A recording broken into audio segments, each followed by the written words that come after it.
Hi there, it's Susan Diaz. I'm here. It's Thursday, and we're doing our 4 p.m. after show. So we're going to just wait till Will gets here, which is in a second now.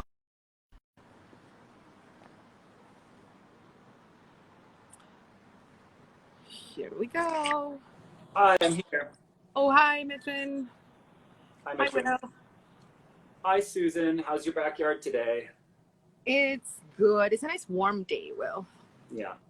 There's I really, wasps around, and my wasp prevention methods are not really doing their thing. So if I suddenly start going, um, the wasps are already out, eh? yep. Anyway, I don't think there's a whole lot of people here, but we're gonna do our thing. Yeah, no, exactly. And I guess we should probably start telling people we do this. That might be a really good idea. Oh, well, we have Mitrin. Thank you for your support. Yeah. Okay. So we're calling this show the 4 p.m. report after show. We're going to talk a little bit about some of the issues we touched on the podcast episode of the week, or in the case of today, the two podcast episodes of the week, because a lot of stuff has been happening, and you know, we had a few things to say, so we put out a couple of crisis comms related episodes that you should listen to. So in the 4 p.m. report after show, we're calling it Thirsty Thursday. Cheers, Will. What Oh, do you right. I had to scrounge around. Surprisingly, I didn't have very much alcohol on hand. I know, I'm trying to detox, so I'm drinking kombucha. If you pretend really, really hard, it could pass for beer. Very nice, Susan. Very nice. Anyway, so let's chat a little about the episodes we recorded. Like, what are we talking about? Yeah, we did two kind of not planned episodes because, like most people, this was a tough week. And after a few days, we decided we did have a few things we wanted to say to people about their marketing during a time of crisis, really. And it's interesting because it was like a crisis within a crisis. I feel like what we said to clients and people when COVID hit and everybody went locked down and businesses shut down, we kind of said a lot of the same things again, which I think showed that, some people, some brands, some businesses, they handled it quite well. And Yeah. others, especially since what we went through when COVID first hit and everybody was freaking out, it was odd to see like automated funnels and weird promotions going out on Monday and Tuesday when everybody was in such a somber mood. When something affects a nation and the world in a way that this did, and it's funny that especially with the bigger brands that they probably have a team that knows crisis, but nobody thought to say, oh, we should probably stop that from going out on our social channels. It's not appropriate today. Yeah, I think sometimes when you're caught in the headlights, right? When a crisis sort of will show you how unprepared you were, even if you do have 100 contingency plans in place for what to do. Yeah. Some of the things that are happening now are quite out of the ordinary, right? So it's a good time to, if we have one piece of advice, it's like really, really get that crisis comms plan in place, because to say the same thing over and over again, it's become like buzzwords now, but these are like unprecedented times. Mm-hmm. And yeah.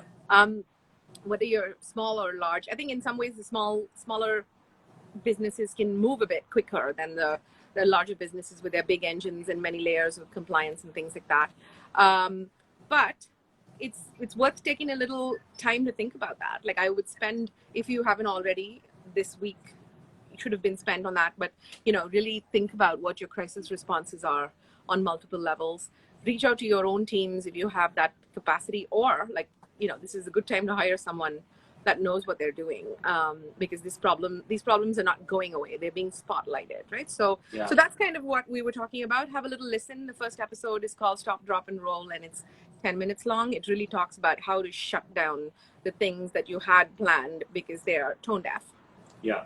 And then the second episode was more of a Crisis Comms 101, which is a slightly longer episode, I think about 18 minutes.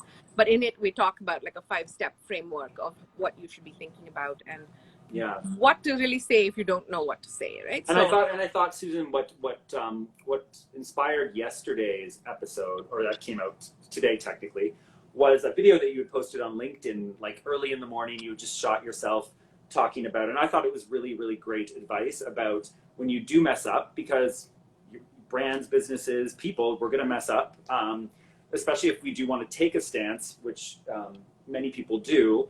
It's, you know, you're treading on dangerous ground at times. Some people are going to come after you. And if you do mess up and you realize you've messed up, what the video that you put out was kind of how to actually apologize in a sincere way. Do you want to tell us about that a little bit?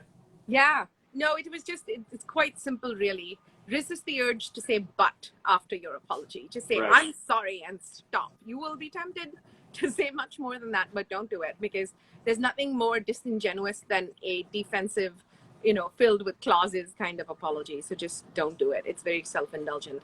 So that was one, which might lead us nicely to the last part of what we wanted to say, which is we're calling it Thirsty Thursday. So we want to call out a little bit of like, oh my gosh, don't do that. That's too thirsty examples. And so, you know, like I'm going to start this week. I think it is way too thirsty if you are somebody who's had a brand that is skewed towards a certain demographic, and suddenly, because you want to show support to the Black Lives Matter movement, you're suddenly putting a whole bunch of material where you the intentions are good. You're trying to spotlight creators of different types, but you haven't done that before as a brand.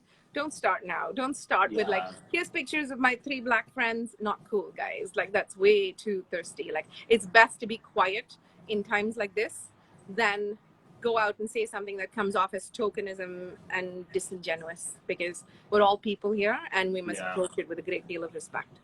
Yeah, and then I guess I would say for this too thirsty segment, it was those people that on Monday, when we came out of that, everything that was happening over the weekend and was continuing to happen, people who I think reacted too quickly without really taking that pause.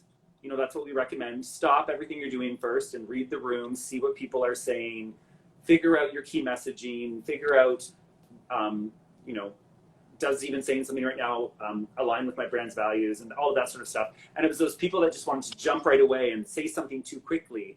And I don't know if it was because, you know, I'm sure they meant well, but also we're so, with social media, we're so ready to jump on the hashtag or whatever movement's happening to help our own visibility, even though that's not really, I'm sure, the intention of a lot of people, is how it comes across. So that would be my call for the too thirsty. The people who should have taken a pause and read the room for a minute and let other people speak first and done some listening first before they decided what to say. It was the brands that just jumped in right away. Right. Yeah. I so subscribe to that. I think we talk about it often, Will, when you said just now, read the room.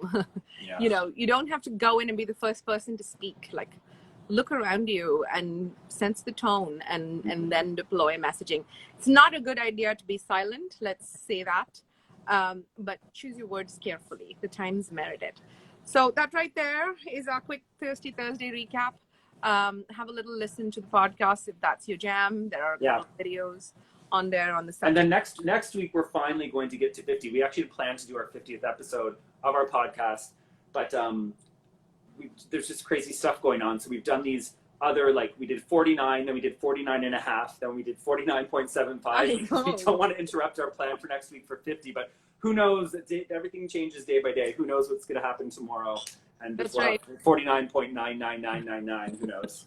We might have to just call one of these episode 50 one of these days. I know. All my plans. Thank you for staying with us through 50 odd episodes of the thing, and now we've come and started to do a little video version of it, because people like their content in different formats, and we like to give it to them. So thank you for joining me, Will, and thanks to the people that showed up on the live. We'll start telling more people, so there'll be some company and conversation around this. Or I'll force my mom to join. That'll be a good idea. Okay. All right. Bye. Bye, Susan.